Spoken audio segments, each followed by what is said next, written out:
कभी कभी कुछ कहानियाँ सिर्फ फिल्मी नहीं होती, वो असल जिंदगी से भी ज्यादा गहरी होती हैं। और कुछ रिश्ते ऐसे होते हैं जो पूरे नहीं होते फिर भी हमेशा के लिए याद बनकर रह जाते हैं। आज की कहानी है साउथ के सुपरस्टार रजनीकांत की। लेकिन ये कहानी उनके स्टारडम की नहीं बल्कि उनकी उस अधूरी मोहब्बत की है जो आज भी एक सवाल बनकर हवा में तैरती है। रजनीकांत एक ऐसा नाम जिसे लोग भगवान की तरह पूजते हैं। बस कंडक्टर से लेकर सुपरस्टार बनने तक का उनका सफर जितना फिल्मी लगता है उतना ही असल और संघर्षों से भरा हुआ भी रहा है। लेकिन कहते हैं ना, हर महान कहानी के पीछे एक अनसुना दर्द जरूर छुपा होता है। और रजनीकांत की जिंदगी में वो दर्द जुड़ा है एक लड़की से जिसे कुछ लोग निम्मी या निर्मला के नाम से भी याद करते हैं। कहा जाता है कि रजनीकांत जब बेंगलुरु में बस कंडक्टर की नौकरी करते थे तब उनकी जिंदगी बेहद साधारण थी। उन्हीं दिनों एक घटना ने उनकी जिंदगी बदल दी। एक दिन बस में एक लड़की चढ़ी जिसे लेकर किसी बात पर बहस हो गई। वो लड़की थी एक मेडिकल छात्रा निर्मला।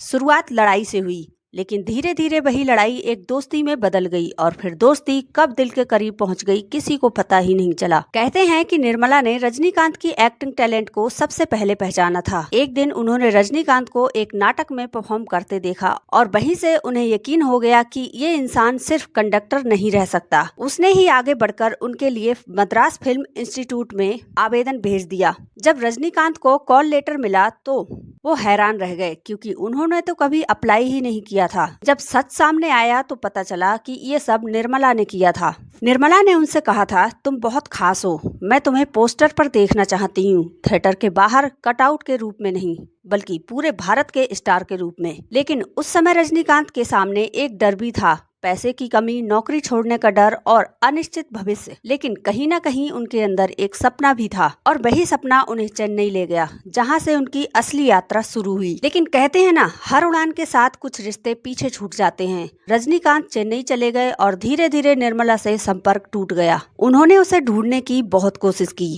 वो बेंगलुरु तक गए लेकिन वो कहीं नहीं मिली, जैसे वो अचानक उनकी जिंदगी से गायब हो गई हूँ। कई साल बाद फिल्म इंडस्ट्री में रजनीकांत का नाम ऊंचाइयों पर पहुंच चुका था, लेकिन एक इंसान था जो आज भी उनकी यादों में जिंदा था। उनके करीबी दोस्त और अभिनेता देवन ने एक इंटरव्यू में बताया था कि जब रजनीकांत ने निर्मला के बारे में बात की तो वो भावुक हो गए थे, उनकी आंखों में आंसू आ गए थे। कहा जाता है कि उन्होंने कहा था, मैं आज जो कुछ भी हूँ शायद उसी की वजह से हूँ, लेकिन वो मुझे आज तक कहीं नहीं मिली। और ये कहते हुए उनकी आंखें नम हो गईं। रजनीकांत ने बाद में लता से शादी कर ली और उनका परिवार बस गया। लेकिन निर्मला की कहानी आज भी एक रहस्य बनी हुई है। क्या वो सच में थी या क्या वो किसी और की जिंदगी में चली गई, या फिर ये सिर्फ एक अधूरी कहानी है जो समय के साथ धुंधली पड़ गई, कोई नहीं जानता। लेकिन एक बात जरूर साफ है, कुछ लोग हमारी जिंदगी में आते हैं सिर्फ हमें बदलने के लिए, हमारे साथ रहने के लिए नहीं। रजनीकांत की ये कहानी हमें सिखाती है कि हर सफलता के पीछे एक अधूरा किस्सा जरूर होता है और शायद यही अधूरापन इंसान को और भी महान बना देता है।